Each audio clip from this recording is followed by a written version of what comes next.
Hey everyone, welcome back to Accounting Basics. If accounting terms like assets, liabilities, or equity sound confusing, don't worry. Today we're breaking down one of the most important foundations in accounting, the chart of accounts. By the end of this video, you'll understand not only what it is, but also how businesses use it every single day to track money, stay organized, and make smarter decisions. Are you ready? Let's jump right in. A chart of accounts, often called a COA, is simply a list of all the accounts a business uses to record financial transactions. Let's think of it like the table of contents in a book. Instead of chapters, you have categories like assets, liabilities, equity, revenue, and expenses. Every transaction a company makes gets recorded into one of these accounts. For example, if a business buys a computer, that transaction might go into an equipment account. If the business earns money from sales, that goes into a revenue account. The chart of accounts helps business owners answer questions like, how much cash do we have? How much do we owe? Are we actually making a profit? And what are we spending our money the most on? Without a chart of accountants, financial reporting would be a complete mess. Now, let's look at the 5 main sections of a chart of accounts. First, assets. Assets are things the business owns, like cash, bank accounts, inventory, equipment, and vehicles. Let's say that a bakery has $5,000 in the bank and it owns an oven worth $3,000. Both are assets because they provide value to the business. Typical account numbers for assets often start with 1,000. For example, 1010, cash. 1,200, inventory. 1,500, equipment. Okay? Second, liabilities. Now, liabilities are things that the business owes. This could include loans, credit card balances, and unpaid bills. For example, if the bakery borrowed $10,000 from the bank, let's say, that loan becomes a liability because eventually the business has to pay it back. Liability accounts often start with 2,000. For example, 2010 accounts payable, 2,200 a bank loan. Third, equity. Equity represents the owner's share in the business. It's basically what's left after subtracting liabilities from assets. The accounting formula is assets minus liabilities equals equity.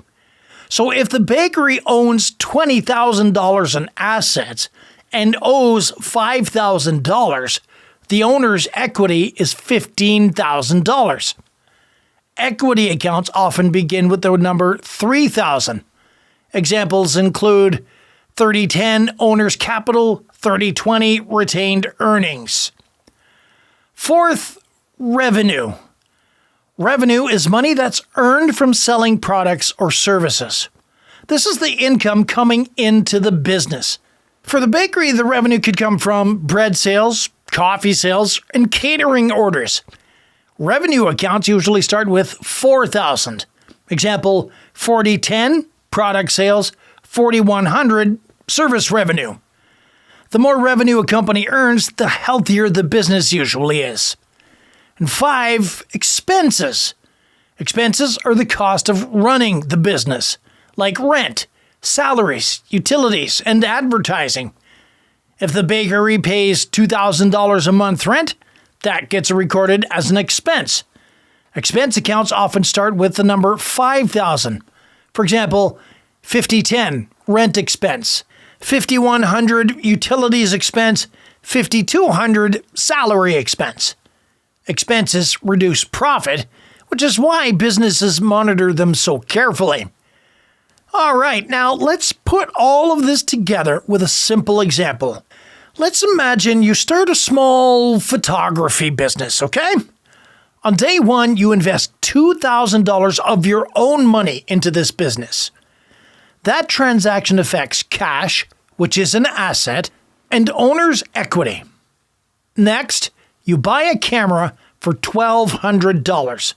Now, your equipment increases, your cash decreases. Now, let's say you get a job photographing a wedding and earn $800. That gets recorded as cash increasing and revenue increasing. Finally, let's say you pay $100 for online advertising. That becomes an advertising expense and a decrease in cash. See how every transaction fits neatly into a category? That's the power of the chart of accounts. Why the chart of accounts matters. A good chart of accounts helps businesses prepare financial statements, track profits and losses, make better decisions, simplify tax reporting, and it detects errors quickly. It's basically the foundation of the entire accounting system. Whether you're running a huge corporation or just a small little side hustle, the chart of accounts keeps your finances organized. And the better organized your records are, the easier it becomes to grow your business. Okay, so let's recap, shall we? The chart of accounts is the organized list of accounts used to track a business's financial activity. The 5 main categories are assets, liabilities, equity, revenue, and expenses. Once you understand these 5 sections, accounting becomes much easier to follow. If you found this video helpful, make sure to like, subscribe, and hit the notification bell so you don't miss future Accounting Basics videos. And in the comments down below, let me know what accounting topic you want me to cover next. Thanks for watching, and I'll see you in the next video.